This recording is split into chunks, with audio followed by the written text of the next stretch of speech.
नमस्कार दोस्तों, मैं निशा सिंह सदीनामा की ओर से प्रस्तुत कर रही हूँ आज 4 जुलाई 2021 का संपादकीय, जिसे लिखा है हमारे संपादक जितेंद्र जितांशु ने, जिसका शीर्षक है शिकारी कुत्तों से मुधोल हाउंड्स तक। प्रधानमंत्री नरेंद्र मोदी ने कर्नाटक विधानसभा चुनाव प्रचार के दौरान कांग्रेस को एक अजीबोगरीब सलाह दे डाली। सलाह ये कि कांग्रेस के नेताओं को देशभक्ति और वफादारी सीखनी हो तो मुधोल हाउंड नस्ल के कुत्तों से सीखें। मुधोल हाउंड अकेली भारतीय नस्ल है जिसे भारतीय सेना में शामिल किया गया है।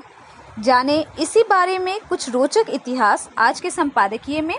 शिकारी कुत्तों से मुधोल हाउंड्स तक। कभी शिवाजी की सेना का हिस्सा रहे कुत्तों को मौजूदा दौर में मुधोल हाउंड्स के तौर पर पुकारे जाने की कहानी भी रोचक है। मध्यकाल में कुत्तों का इस्तेमाल वो व्यापारी अपनी सुरक्षा के लिए करते थे जो 1000 वर्ष पहले पूरब और पश्चिम के बीच सिल्क रूट के जरिए व्यापार करते थे। चीन से ईरान और अरब होते हुए आगे यूरोप तक व्यापारियों के लंबे चौड़े काफिले कारवां चला करते थे। व्यापारियों के इन कारवों की सुरक्षा के लिए रखे जाने वाले शिकारी कुत्ते अरब और तुर्की नस्ल के होते थे। इन्हें मध्य पूर्व के देशों में सालूकी के तौर पर भी जाना जाता था। कालांतर में तुर्की और अरबी नस्ल के इन कुत्तों की क्रॉस ब्रीडिंग से जो नई नस्ल तैयार हुई वही कारवा या कारवानी नस्ल के तौर पर जानी गई। शिवाजी की सेना में थे बड़ी तादाद में शिकारी कुत्ते।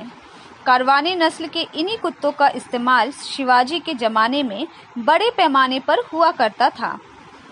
ये कुत्ते वफादार तो थे ही, शत्रु के आगमन की जानकारी या फिर अपने मालिक की सुरक्षा में भी कटिबद्ध रहते थे। महाराष्ट्र और कर्नाटक के इलाकों में लोक कथा तो ये भी है कि इन कुत्तों ने शिवाजी के बड़े बेटे संभाजी की जान भी बचाई थी और इस वजह से शिवाजी का इनके प्रति लगाव बढ़ गया था और अपनी छापामार सेना में बड़े पैमाने पर इन्होंने इस नस्ल के कुत्तों का इस्तेमाल किया। कहा यह जाता है कि शिवाजी जहां भी जाते थे इनके इर्द गिर्द इस नस्ल के कुत्ते आसपास रहा करते थे, जिसकी वजह से इनकी नस्ल को मराठा भी कहा जाने लगा। शिवाजी की सेना में भर्ती के पहले इन्हें प्रशिक्षित भी किया जाता था। हालांकि 1857 तक इन कुत्तों से खुद अंग्रेज भी डरते थे, क्योंकि जब भी वो कुत्ते अंग्रेजों को देखते थे वो तेज छलांग मारकर उन पर हमला करने के लिए आगे बढ़ लेते थे, क्योंकि अंग्रेजों की शक्ल इनके अपने मालिकों या इलाके के लोगों से मिलती जुलती नहीं थी। लेकिन 19वीं सदी की समाप्ति होते होते इस नस्ल के कुत्ते लुप्त प्राय होने की कगार पर पहुंच गए। ब्रिटिश शासन के दौर में देशी राजे महाराजे भी भारतीय नस्ल के कुत्तों की जगह विदेशी नस्ल के कुत्तों के प्रति ही अपना प्रेम उड़ने लगे।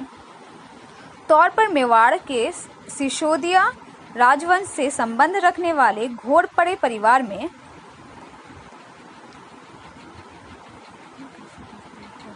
1884 में जन्मे मालोजीराव ने रियासत की बागडोर संभालते ही अपने इलाके में रहने वाले बहेलियों और आदिवासियों के पास जो शिकारी कुत्ते देखे उनसे प्रभावित हो गए।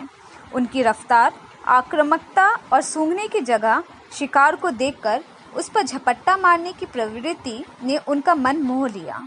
उन्होंने इन कुत्तों के संरक्षण के प्रयास शुरू किए।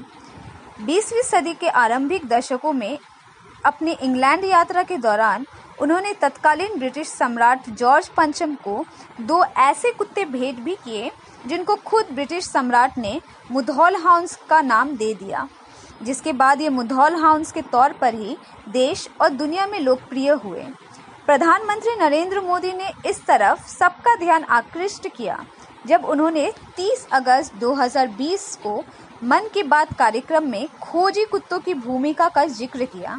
इस बात पर भी बल दिया कि जब देश का जनमानस आत्मनिर्भर भारत की मुहिम की तरफ बढ़ चुका है तो फिर श्वान दस्तों के मामले में ये आत्मनिर्भरता क्यों नहीं हासिल की जा सकती, इस दिशा में क्यों नहीं सोचा जा सकता।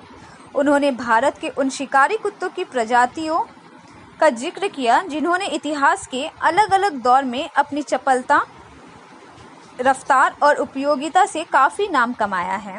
ऐसे कुत्तों की नस्ल को गिनाते समय ही उन्होंने मुधौल हाउंड्स, हिमाचली हाउंड्स, राजापालियम, कन्नी, चिपीपराई और कुंबाई जैसी नस्लों का जिक्र किया, जिनका इतिहास काफ़ी समृद्ध रहा है, लेकिन आधुनिक काल में उनकी कोई पूछ नहीं थी।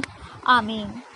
तो दोस्तों, ये था आज का संपादक जितेंद्र जितांशु द्वारा लिखा संपादकीय। कल एक और विषय के साथ हम वापस लौटेंगे। तब तक के लिए नमस्कार।